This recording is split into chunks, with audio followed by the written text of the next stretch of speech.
பால் பன் செய்ய தேவையான பொருட்கள் என்னென்னு பார்த்துடலாம்.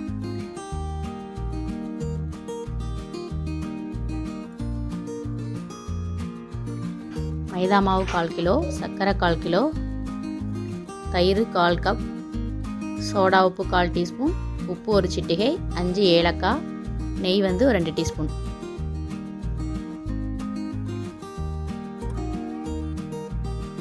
முதல்ல நம்ம ஒரு ஜாரில் 5 டீஸ்பூன் சர்க்கரையை மட்டும் எடுத்துகிட்டு ஏலக்காயையும் அதில் போட்டு பொடிச்சிடலாம். மிச்ச சர்க்கரையை நம்ம பாக வைக்க போகிறோம்.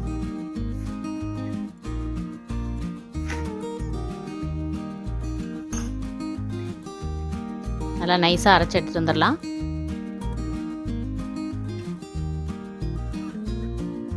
இப்போ ஒரு பாத்திரத்தில் 1/4 கப் தயிர்,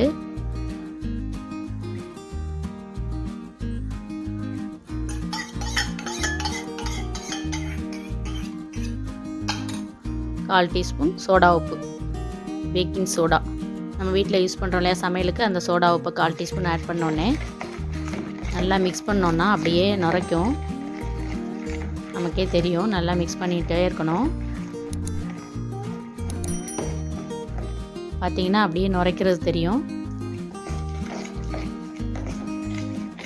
அதனால் ஒரு 5 நிமிஷம் நல்லா அப்படியே மிக்ஸ் பண்ணிவிட்டு அதுக்கப்புறமா நம்ம மாவெல்லாம் ஆட் பண்ணி மிக்ஸ் பண்ணிடலாம்.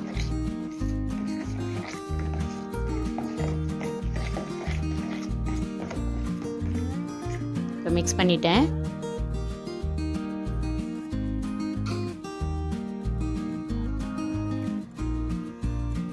மிக்ஸ் பண்ணதில் மைதா மாவு, அரைச்சி வச்ச சர்க்கரை பொடியும் ஏலக்காயும்,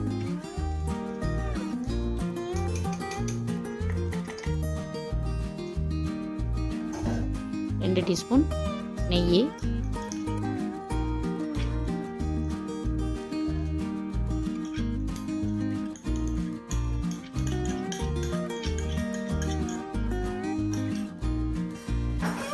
அப்புறம் 1 சிட்டிகை உப்பு எல்லாம் போட்டுட்டு நல்லா மிக்ஸ் பண்ணி விட்டுட்டு அதுக்கப்புறமா தண்ணி சேர்த்துக்கலாம். எவ்வளோ தேவையோ அதுக்கு தகுந்த மாதிரி தண்ணி சேர்த்துக்கலாம். நல்லா எல்லாம் மிக்ஸ் ஆகிற மாதிரி நல்லா பிசைஞ்சு விட்டுக்கணும்.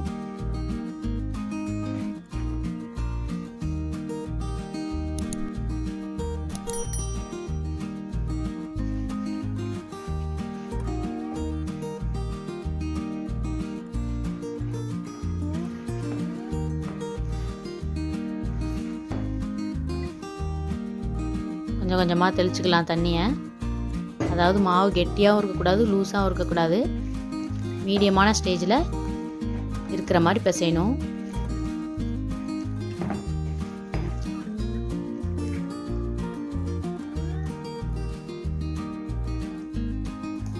இந்த கன்சிஸ்டன்சி இருக்கணும்.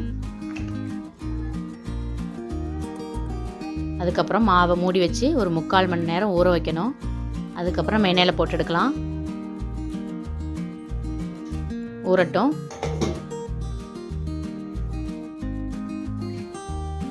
இப்போ 3/4 மணி நேரம் ஆயிடுச்சு. நான் அடுப்பில் எண்ணெயை காய வச்சிட்றேன்.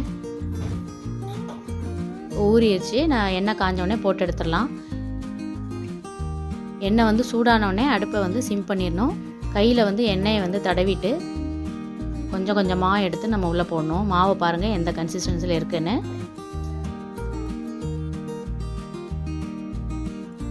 அப்படியே கொஞ்சம் கொஞ்சமாக எடுத்து போட்டோம்னா நல்லா பால் மாதிரி வரும். ரொம்ப சூடாக இருக்கும்போது போட்டிங்கன்னா கரியிரும், உள்ளே வேகாது. அதனால் மீடியம் சூட்டில் தான் வச்சு போடணும். மீடியம் சூட்லேயே நல்லா பெரட்டி விட்டு ஒன்று போல் வேக வச்சு எடுக்கணும்.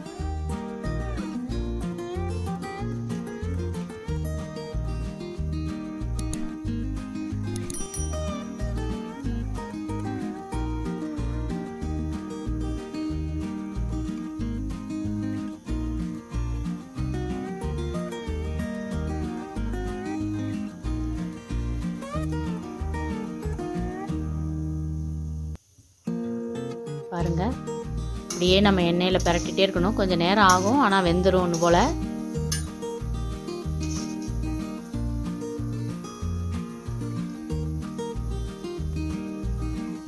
நல்லா ப்ரௌன் கலரில் ஆகிற வரைக்கும் வெந்ததுக்கப்புறம் நம்ம எடுத்துடலாம்.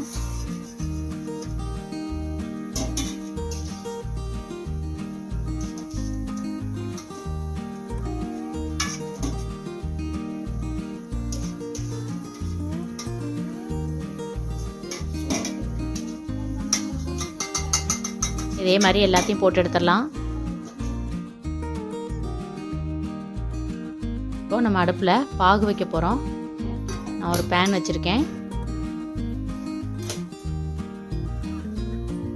நான் எடுத்து வச்ச சர்க்கரையை ஆட் பண்ணிவிட்டு ஒரு 1/2 டம்ளர் தண்ணி ஊற்றுறேன். இந்த சர்க்கரை மூழ்கிற அளவுக்கு ஊற்றினா போதும். ஊற்றிட்டு கிண்டிகிட்டே இருக்கணும். பாருங்கள், நல்லா கிண்டிகிட்டே இருந்தேன், கரைஞ்சிருச்சு. ஒரு பிசு தன்மை வரணும், தொட்டு பார்க்கணும்.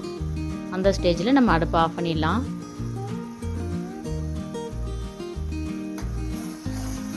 அதாவது நம்ம குலோப் ஜாமுனுக்கு வைக்கிற பாகுப்பதம் கரெக்டாக இருக்கும். அடுப்பை ஆஃப் பண்ணிட்டேன்.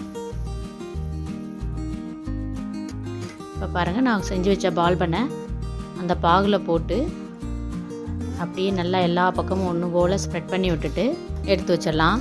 இல்லை உங்களுக்கு ரொம்ப ஸ்வீட்டாக வேணும் அப்படின்னா ஃபுல்லாத்தையும் போட்டு நல்லா அப்படியே ஊற வச்சு அதுக்கப்புறமா நம்ம எடுத்தோம்னா இன்னும் கொஞ்சம் ஸ்வீட்டாக கிடைக்கும். இதே மாதிரி ஒரு அடசல் போட்டுட்டு அடுத்த அடசல் போடுற வரைக்கும் அதில் ஊற வச்சுருங்க. அதுக்கப்புறம் எல்லாமே போட்டு எடுத்து வச்சிட்டிங்கன்னா பால் பண்ண ரெடி ஆயிரும்.